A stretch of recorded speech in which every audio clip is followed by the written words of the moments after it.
Jeg hedder Celine, og jeg er 24 år. Jeg arbejder i almindelig brand i en afdeling, som hedder Salgsupport, men til at starte med startede jeg faktisk et helt andet sted. Jeg startede som forner, hvor jeg bookede møder til vores erhvervsassemblører. Så blev jeg elev, og nu sidder jeg så her i Salgsupport. Elevtiden, den har både været hård, men også meget spændende, eftersom jeg har fået indsigt i en masse forskellige opgaver. Selvom det til tider kan være ret hård, har der været god støtte både for mine ledere og for mine kollegaer, og det har dermed gjort min tid i almindelig brand som elev super god. Jeg har valgt at blive i almindelig brand, fordi jeg føler mig hjemme og føler mig tilpas.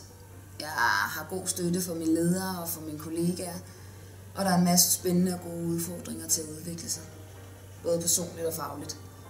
Hvor jeg er om 5 år? Det var et godt spørgsmål. Men jeg tror og håber på, at jeg stadig er i almindelig brand.